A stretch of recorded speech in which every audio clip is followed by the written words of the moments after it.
کہ اقبال نے جو بنیادی بات دوسری کہی تھی کہ کیوں آپ دنیا میں آج ذلیل ہو رہے ہو، کیوں آپ آج بے حیثیت اور بے عزت ہوتے چلے جا رہے ہو؟ راتا وہ معزز تھے زمانے میں مسلمان ہو کر، کل سچے پکے مسلمان تھے، آج شکل کے مسلمان ہو، کل حقیقت کے مسلمان تھے، آج تصویر کے مسلمان ہو، کل عمل کے مسلمان تھے، آج نام کے مسلمان ہو، کل کردار کے مسلمان، کردار کے غازی تھے، آج گفتار کے غازی بنے ہوئے، عمل کا مسلمان۔ مجھے مثنوی یاد آتی ہے مولانا روم کی۔ مولانا روم کی ایک حکایت بڑی عجیب ہے۔ انہوں نے ایک حکایت لکھی کہ میں رات میں نکلا چراغ لے کر، نہیں دن میں نکلا چراغ لے کر، تو کسی نے پوچھا کہ حضرت دن میں چراغ لے کر کسے ڈھونڈ رہے ہیں؟ کہنے لگے انسانوں کو ڈھونڈ رہا ہوں۔ کہ یہ سب تو انسان ہے نا؟ کہ نہیں یہ انسان نہیں ہے، یہ تو جانور ہیں، میں انسان کی تلاش میں ہوں، میں انسان کی تلاش میں ہوں۔ تو کسی دانا و بینا نے کہا ایسی تلاش میں ہو کہ جو تلاش بہت مشکل ہے۔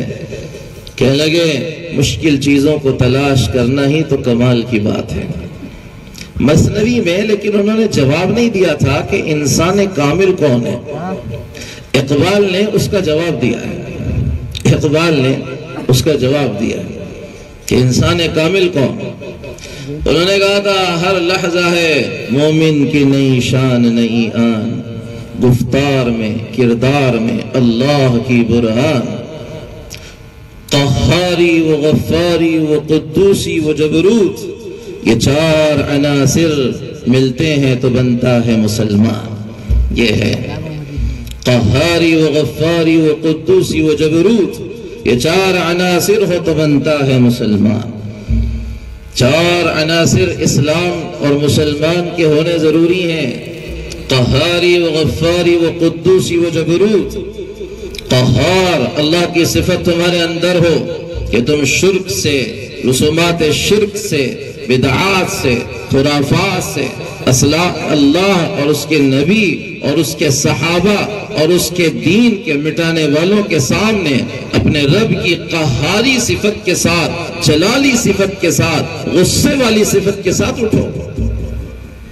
غفاری کی صفت تمہارے اندر ہو، رحم کا مزاج، درگزر کا مزاج، معاف کرنے کا مزاج، ایک دوسرے کو سنبھالنے کا مزاج، رحماء بینہم کا مزاج جو کل صحابہ میں تھا تمہارے اندر ہو۔ اس قرآن نے صحابہ کی صفت بیان کرتے ہوئے کہا تھا تراہم رحماء بینہم، وہ آپس میں ایک دوسرے کے لیے رحم دل ہیں، ایک دوسرے کے لیے رحیم ہیں، ایک دوسرے کے لیے ان کے پاس گنجائشیں ہیں، ایک دوسرے کے عیبوں پہ پردے ڈالتے ہیں، ایک دوسرے کی غلطیاں معاف کر دیتے ہیں، ایک دوسرے کی کوتاہیوں سے درگزر کرتے ہیں، نظر پھیر لیتے ہیں، عیبوں کو چھپانے کا کام کرتے ہیں۔ بدقسمتی سے کل جس مسلمان کی یہ صفت تھی کہ وہ اللہ کے دشمن پر آنکھیں دکھاتا تھا، اپنوں اور رسومات شرک و شرکیت چیزوں پر آنکھیں دکھاتا تھا اور اپنوں کے لیے آنکھیں جھکا لیا کرتا تھا، بالکل اس کا برعکس ہو گیا ہے۔ اس کے پاس اپنوں کے لیے کوئی گنجائش نہیں۔ دیکھو معاشرے میں چل پھر کر بہن بھائی 2-2 سال 10-10 سال ایک دوسرے کا منہ دیکھ نہیں رہے، بھائی ایک دوسرے کا منہ نہیں دیکھ رہے، ماں باپ کے اندر اور اولادوں کے اندر ایسی دراڑیں پڑی ہوئی ہیں کہ 20-20 سال ہو گئے باپ نے بیٹے کا منہ نہیں دیکھا، بیٹے نے باپ کا منہ نہیں دیکھا۔ اس معاشرے کے ساتھ کس اسلام کی ہم نمائندگی کریں گے؟ اس معاشرے کے ساتھ کون سا اسلام انسانیت کے ساتھ ہم پیش کریں گے؟ اس معاشرے میں ایک دوسرے کے لیے گنجائش ہی نہیں ہے، ایک دوسرے کے لیے درگزر کا ماحول ہی نہیں ہے، ایک دوسرے کے لیے معاف کرنے کا مزاج ہی نہیں ہے۔ بدلہ لینے کو جس آدمی نے اپنی شان سمجھ رکھی ہو اور درگزر کرنے کو جس آدمی نے اپنے لیے ذلت کا موضوع سمجھ لیا ہو، ظاہر سی بات ہے وہ معاشرہ، بھیڑیوں کا معاشرہ تو ضرور ہو سکتا ہے، انسانوں کا معاشرہ کبھی نہیں بن سکتا۔ جہاں درگزر کیا گیا تھا اور درگزر کا سبق سکھایا گیا تھا، معافی کا درس دیا گیا تھا، ایک دوسرے کے عیبوں پر پردہ پوشی کی نصیحتیں ایسے بلیغ انداز میں کی گئی تھی کہ کیا اس کے واقعات سنا کر میں آپ کا زیادہ وقت لوں۔ کیسا عجیب واقعہ ہے۔ حضرت علی رضی اللہ تعالی عنہ کے پاس ایک چور کو پکڑ کے لایا گیا، چور کو۔ حضرت علی نے کہا کیوں لائے بھائی اس کو؟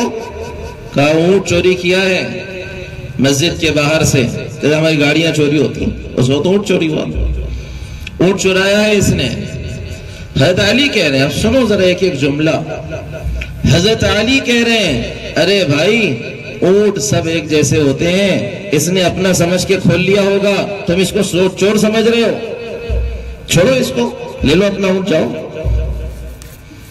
کہ نہیں چرایا ہے اس نے۔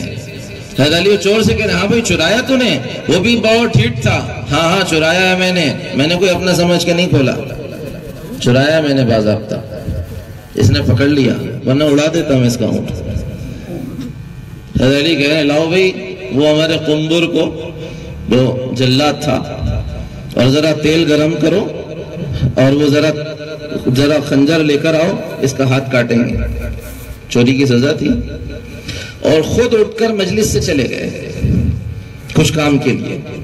وہ جلاد آیا، یہ چور بندھا ہوا وہاں پر، تیل گرم ہو رہا، وہ اپنی چاقو تیز کر رہا، وہ چور کے ہوسان ٹھکانے پر آئے۔ حضرت علی واپس آئے اور بالکل اجنبی بن کر کہہ رہے ہیں بھائی اس کو کیوں باندھا ہوا ہے اور جلاد تو یہاں کیا کر رہا ہے؟ امیر المومنین یہ چور یہ جلاد آپ نے ابھی فیصلہ سنایا، اس کا ہاتھ کاٹنا ہے، کیوں ہاتھ کاٹنا ہے؟ اس نے اونٹ چرایا ہے۔ ہاں بھائی تو نے اونٹ چرایا ہے۔ اب جب اس نے یہ منظر دیکھا نہ میں نے کوئی اونٹ نہیں چرایا، میں نے کوئی اونٹ نہیں چرایا، تو ابھی پھر یہاں کیوں کھڑا ہے؟ چل جا اپنا کام کر، اونٹ نہیں چرایا تو اپنا کام کر، پھر یہاں کیوں کھڑا ہوا ہے؟ وہ جو مدعی تھا وہ آیا کہ امیر المومنین ابھی تو آپ نے اس کو پکڑا تھا، اس سے پوچھا تھا، اس نے کہا تھا چرایا ہے، آپ نے فیصلہ سنایا تھا ہاتھ کاٹا جائے، اور ابھی آپ اس کو چھوڑ رہے ہو۔ حضرت علی نے کہا پہلے اقرار کیا تھا اس لیے پکڑا تھا، اب انکار کیا ہے اس لیے چھوڑ رہا ہوں۔ کیسے تھے صحابہ؟ یہاں تو طاقت لگ جاتی ہے ہماری ایک دوسرے کی عزتیں اچھالنے میں، ماں بہنوں کی عزتیں اچھالنے میں، بیٹیوں کے سروں کے پلو ہٹانے میں، ایک دوسرے کی بیویوں بہنوں بیٹیوں کو ذلیل کرنے میں۔ یہ ہمارا معاشرے کی حقیقتیں ہیں۔ شادیوں سے بچیاں رک رہی ہیں صرف افواہوں کی وجہ سے۔ نتیجہ کیا ہے؟ معاشرہ ایک دوسرے کے خون کا پیاسا، اور ہر ایک شخص دوسرے سے مزاج میں زبان میں نرم لیکن دل میں شکوک و شبہات کا پہاڑ لے کر ڈرا ہوا ہے۔ اقبال نے کہا تھا قہاری غفاری دو صفت، رحم کا مزاج ہو، درگزر کرو، گنجائشیں رکھو، اسپیس دو، رشتوں میں، دوستیوں میں، تعلقات میں، میاں بیوی میں، باپ اور بیٹے کے رشتے میں کوئی گنجائشیں رکھو۔ باپ کا بیٹا غلام نہیں ہے، غلام باپ بیٹے کا نہیں ہے، بیوی شوہر کی غلام نہیں ہے، شوہر بیوی کا غلام نہیں ہے۔ حضور نے جو زندگی معاشرت کی ہمیں دی تھی، اس معاشرت میں دونوں کے لیے گنجائشیں تھیں۔